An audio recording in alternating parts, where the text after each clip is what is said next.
Before we begin, I need to ask you something. Stories like this are not easy to tell, and they are even harder to hear. If you feel the weight of these forgotten voices, if you believe these hidden histories deserve to be uncovered, then subscribe to this channel. It costs nothing, but it keeps these buried truths from fading back into silence. They say America's darkest secrets are not written in books, nor carved into stone, but carried silently in the blood of families who dare not speak their truth. In the mountains of Kentucky, where the fog clings to the hills like a shroud, there was once a girl whose very existence was a violation of nature itself. She was not born of love, nor even of lust, but of something more sinister, something that turned kinship into a curse. This is the story of a girl who carried her own grandfather's child. A story so grotesque, it lived for decades in whispers, half believed, like a ghost haunting the hollers. She was small, quiet, and almost invisible to outsiders. Those who remember her say she had a look in her eyes that was hard to meet, like she had seen too much, or like her soul knew something her body could never put into words. When she walked through town, the old men turned away, the women pulled their children close, and yet nobody dared speak aloud what they all suspected. In these hills, blood ran thicker than morality, and family ties could be both protection and prison. But beneath the silence was a sickness that could not be hidden forever. For when the girl's stomach began to swell, it became clear that this was no innocent tale of young love. Her mother denied it, her neighbors pretended not to see, and the church sat in its wooden pews, mouths shut tight. But biology leaves evidence that no denial can erase. The truth was carved into her body, a grotesque legacy of incest that could no longer be buried. They say the grandfather was a hard man, the kind of figure who spoke rarely, but when he did, his word was law. He had weathered skin, hands cracked from labor, and a presence that filled a room with fear more than respect. He was not a grandfather in the gentle sense of the word. He was more like a tyrant disguised as kin, a man who saw bloodlines not as sacred but as possession. To him, she was not a granddaughter. She was property, locked within the cage of his will. And so the horror began, not with an act, but with silence. A silence that gave him power, a silence that left her no escape, a silence that allowed a family's darkest truth to grow inside her womb. The hills of Kentucky have always been a place where outsiders tread carefully, where family names carry weight heavier than law, and where shame has its own way of hiding in plain sight. For generations, these hollers held families that married cousins, uncles, and even closer kin, not out of love but out of isolation. Roads were few, neighbors were blood, and the world outside felt like another country. In such places, what happened behind closed doors stayed there, even when it left scars deeper than the coal mines carved into the mountains. This girl, trapped by her grandfather, was just one link in a chain that stretched back decades. Her family had already been whispered about, the way certain names in small towns carry an unspoken reputation. They called them strange or not right, words that meant far more than they said.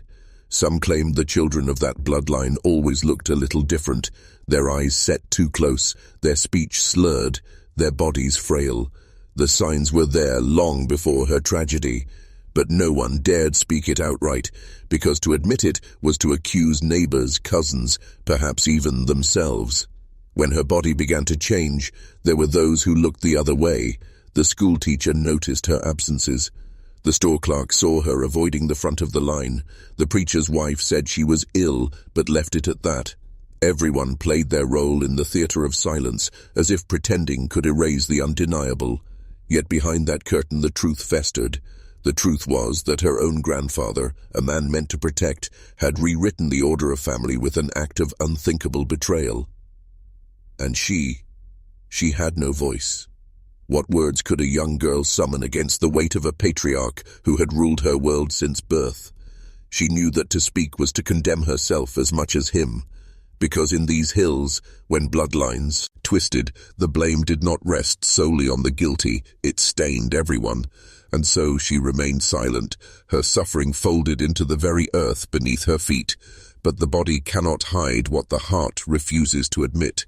Month after month, her secret grew until it could no longer be contained beneath loose dresses and downcast eyes. Soon, the whispers grew louder.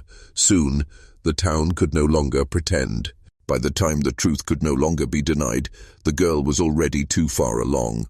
Her belly announced what no one dared speak, and the whispers in town became impossible to ignore. But in the cruelest twist of all, the whispers were not about the man who had taken everything from her. They were about her. She was branded the sinner, the cursed, the unclean vessel. They said she had invited shame into her bloodline, as if a child could ever consent to such corruption. This is how silence protects the predator, by turning the victim into the accused. Her grandfather, the source of her torment, went about his days as if nothing had happened. He would sit on the porch, rocking slowly, eyes fixed on the hills, while inside the girl struggled to breathe beneath the weight of her growing secret. Neighbors would nod at him, respectful, fearful, complicit. Few dared even to wonder what she endured behind those doors, because wondering meant acknowledging a horror too close for comfort. It was easier to believe she had strayed, that she was wicked, than to face the monstrous truth that a man could do this to his own blood. When the day finally came, it was said to be a stormy night. The rain hammered the tin roof, drowning out her cries, as her mother, herself broken by silence and obedience, helped deliver the child. No doctor was called, no midwife summoned.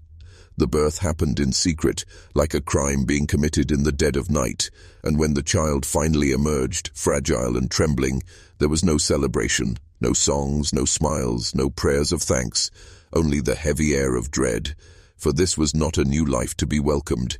It was a living reminder of the family's corruption. The girl lay there, exhausted, tears mixing with the sweat on her face, while her grandfather stood in the doorway watching. Some say he looked proud, others say he looked indifferent, as i.e., if she had done nothing more than fulfill her duty. But one thing is certain. In that moment, the girl's childhood ended forever.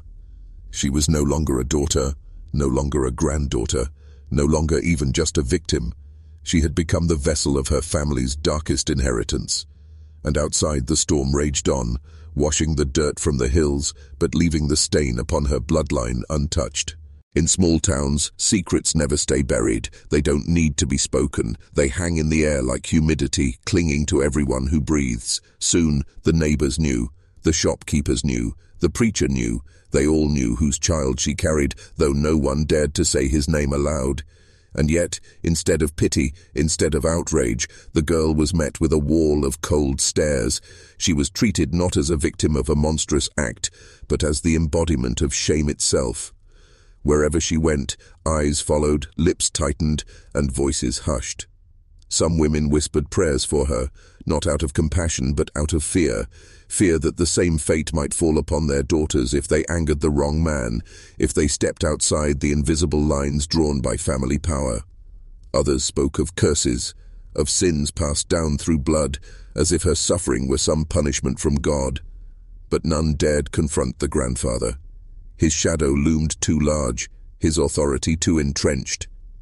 In these hollers, men like him were kings within their own fences, untouchable, immune to justice. The child she bore became the living proof of everything the town wanted to deny. Its small body carried the unmistakable markers of inbreeding, frail, weak, with features that unsettled those who dared to look too closely. The baby's very existence accused the family, even as silence demanded they all pretend it was nothing more than a cruel accident. But deep down, they all knew, and that knowledge festered, rotting the community from within. The girl herself grew thinner, more hollow, as if every day drained what little spirit she had left. Those who caught a glimpse of her said she moved like a ghost, drifting rather than walking, her eyes vacant, her voice nearly gone. She was alive, but only in the most technical sense. Inside, something had withered, something had been stolen that could never be, he returned. And still her grandfather remained untouched, untarnished, respected. He sat at church on Sundays, nodding solemnly, shaking hands, passing the plate. The hypocrisy was staggering, but no one spoke against him, because to speak against him was to risk being exiled, cut off, silenced, and so, once again, the holler chose silence over truth. But silence has a cost, and in this family, it was a cost paid in blood.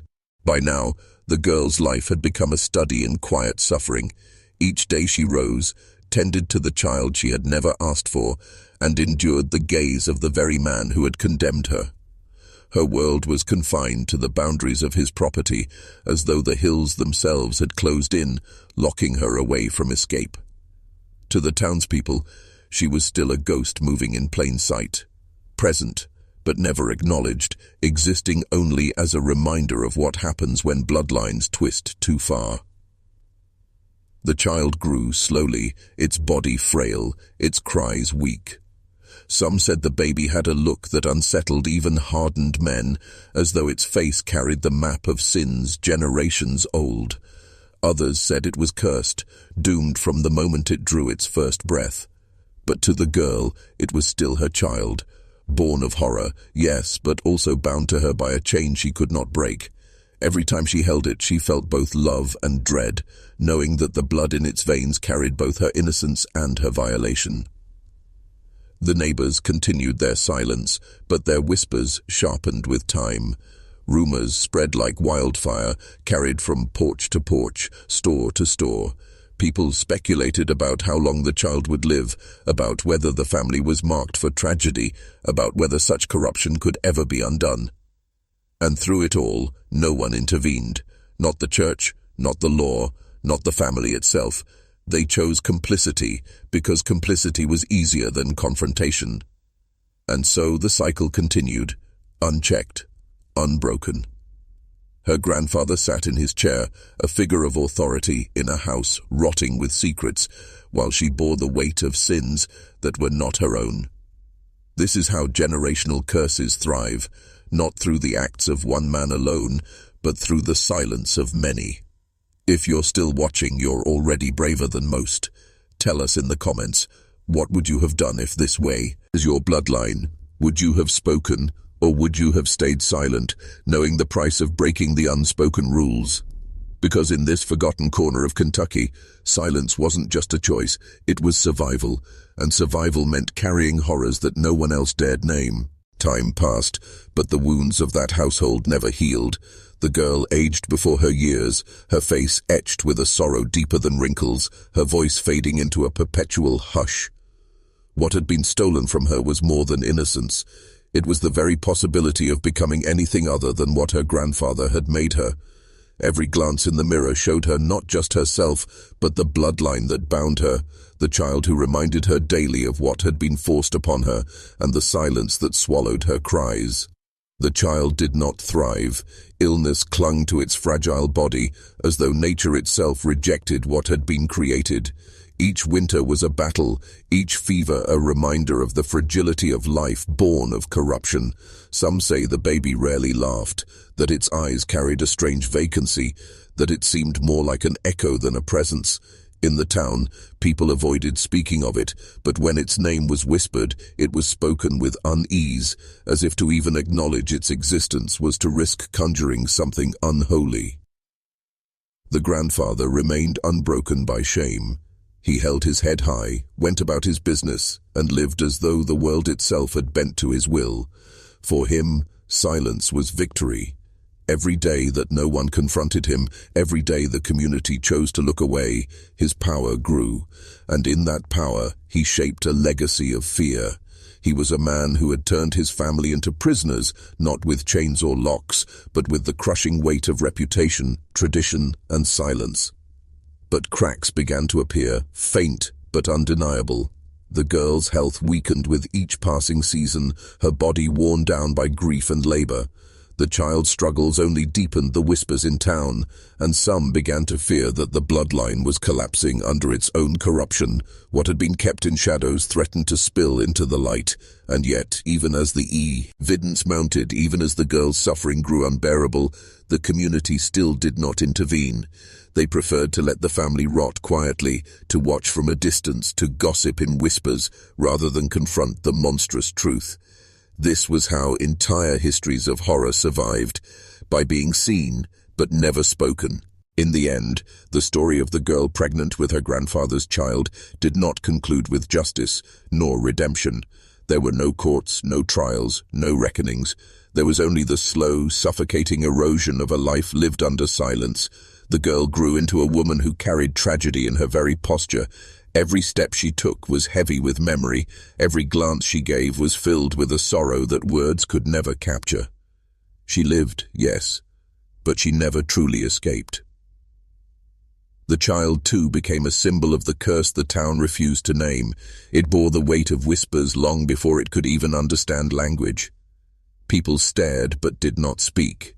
They pitied, but from a distance. It was a living reminder that some wounds are passed not just through memory, but through blood itself.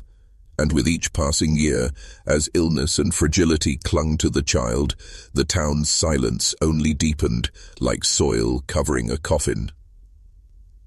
Generations later, the story survived not in official records or family Bibles, but in hushed recollections told by those who dared to remember. A neighbor here, a distant cousin there, each recalling fragments of a truth too grotesque to fully face. And yet the fragments formed a pattern. A girl, a grandfather, a child born of corruption, and a community that chose silence over justice. This was not just one family's story. It was a mirror held up to the dark side of isolation, power, and the human capacity for denial. Kentucky's hills still stand, silent and unyielding, holding within them the echoes of this unspeakable past.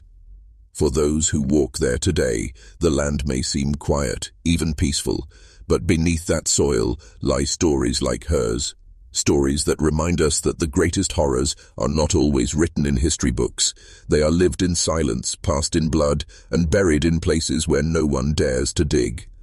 And so, her legacy remains a warning of what happens when silence becomes more sacred than truth, when family ties strangle rather than protect, when evil wears the mask of kinship.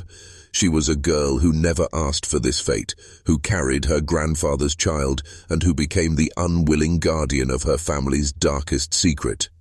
Some stories should never be forgotten. This is one of them.